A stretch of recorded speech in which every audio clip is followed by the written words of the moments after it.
How's it going, people? Jack here with another video. Yesterday, Charlie aka MoistCr1TiKaL broke the internet, and saying that kinda makes me want to Photoshop his face on Kim Kardashian's body. I know, very weird and disturbing, but one of the reasons why I might very much do that.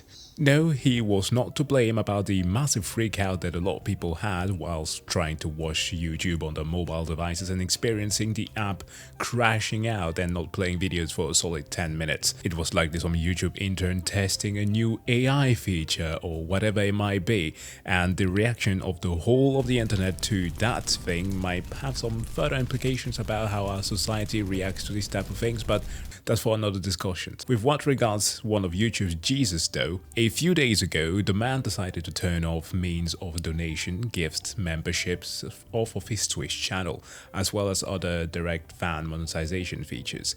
This is something that later on extended to his YouTube channel. A move that I personally thought to be very cool, especially as he urged folks to. What I'm turning off is pretty much every way of donating money to me. I'm disabling YouTube channel memberships and super chats. I tried to find a way to do this for Twitch since I multi-stream. I didn't want Twitch to have a way of doing this either, but it's because I just don't want people to donate money to me anymore. I don't want that. I'm putting the kibosh on it. I think it is crucial you get your finances in a fucking full Nelson, and you just don't let those puppies fly willy-nilly donating clams to a goofball like me. If you're someone who just has all this money and it's burning a hole in your pocket, you have to donate it. You know, you have this insatiable appetite to just part ways with this money.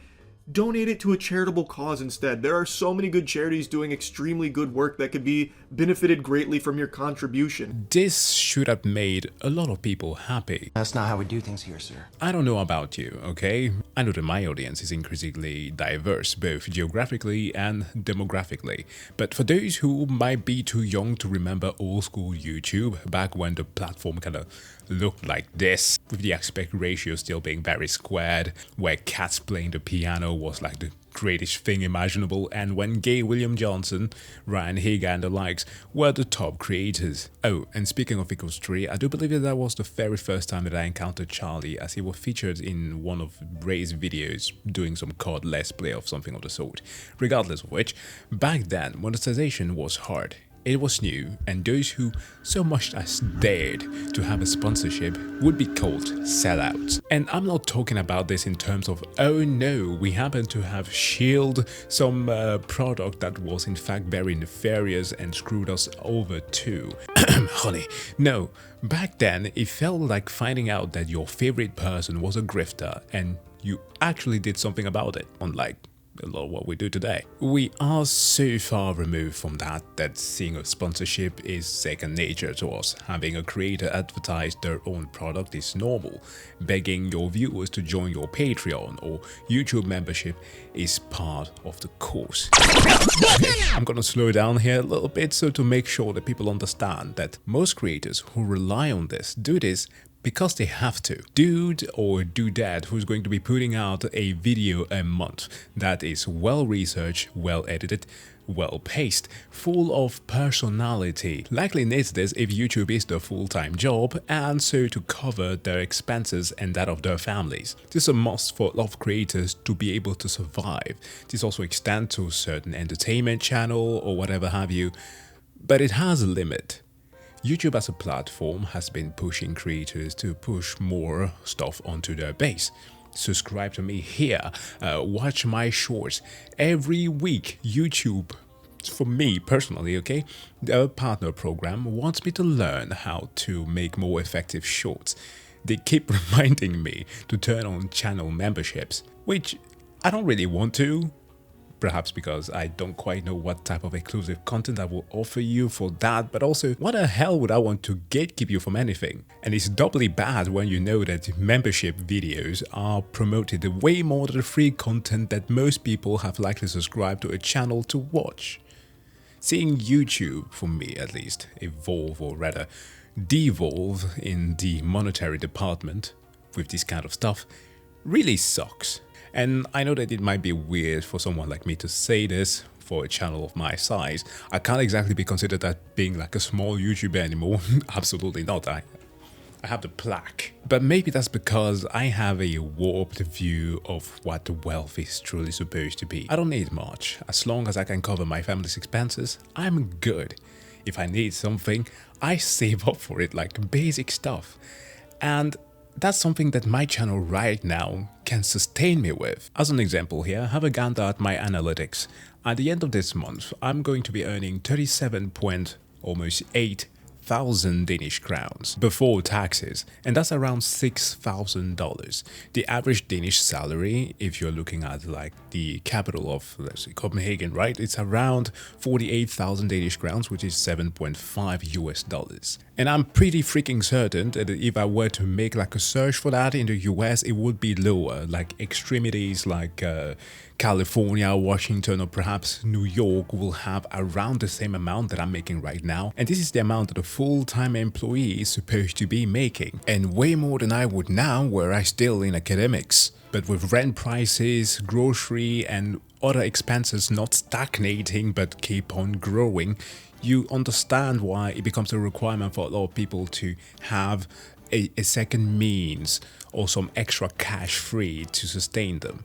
Personally, I don't need that. I don't live in a fancy place. We have a nice apartment in a rural area, and yeah, we do have horses and a farm, but that's like a communal thing that we're all sharing in the houses that live around us. What I earn managed to cover the expenses for my family, and this is based off of YouTube ads alone. And my ads aren't even bad. It's not the type that is going to make you stop a video every single 5 minutes. I'm telling you this because you should then not be surprised when, let's say, the next slob tuber or drama channel that makes up a new video of a person saying a single sentence every single day to manage to get thousands and hundreds of thousands of views. Name anybody else who managed to capture a specific meta. Oh, and I'm forgetting the most important one. Top streamers and YouTubers when they decide to then show you their numbers in the way that Charlie did. Now, Twitch analytics are a little wonky here on the back end, so I wasn't able to just set the date range from 2017 to 2025 because it would just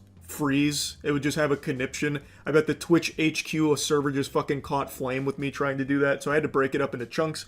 So in 2017 is when I really started like actually streaming on Twitch. I had dabbled in 2016, but it wasn't until 2017 where I got like partnered and everything. So from 2017 to 2019, I made $55,500 for those 2 years. And I wasn't full-time streaming at this point or anything.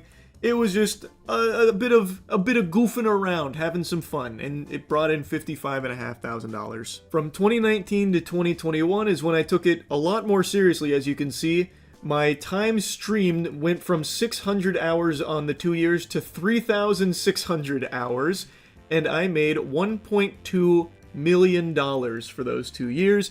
And this was before my Twitch contract, so the only ads that were running on my stream were like the pre-roll ads, the ones that Twitch would insert themselves. So this was still without ads, by the way. $1.2 million, almost 1.3. Then I got a Twitch contract which necessitated a certain amount of ads, 3 minutes of ad time per hour. And from 2021 to basically 2025, I made $4.1 million. And to those astute observers amongst you with those keen peepers, you might notice that my subscriptions are less than half of what they were for the previous 2-year period. So even though I have 180,000 less subs across these 3 years than I did for the previous 2, I still made significantly more. And that is because of ads. This is just the Twitch side of things. I told you, I'm going to show you my YouTube earnings. So be ready, because here it is! Huge fucking number, an unfathomable amount of money. From starting this channel in 2007 all the way until today, I have made $35.8 million. I never even imagined that amount of money was possible to earn without just being born rich. Like, seriously. How come you not know that a guy was loaded? Somebody with 17 million subscribers. One who very publicly started his own esports team, started his own soap company, bought a warehouse, sold said warehouse, bought a farm, started a wrestling promotion and sponsored race cars. Most shockingly of them all, of course, being that he has a walk-in closet with Magic the Gathering cards. Bruv, don't even get me started. Shock aside though, the reactions to this from some people was very strange. Some said that he was setting a wrong precedent for now a lot of streamers having to turn off their monetization and donations and whatever might be. Oh, how could they ever survive without their Patreons and the donos from the different fans? Like, nobody said that. Charlie still has monetization on his channel. Like, it is baffling to me sometimes how people will like manufacture scenarios in their heads just to justify their biases. Charlie has been donating for many years to causes like charity and a lot of other benefactory things, and he's done some good. Ooh, 2 for 2. Oh, he's going for the no-scope. Fucked up. You hate to see that. That's rough. This ought to cushion the blow a little bit, make the disappointment less painful. Oh my god! It's no problem at all, man. You earned it. Style points and shit. Went for it. Why? Everybody always asks why. The Twitch community's been super nice to me, so now I'm spreading that love.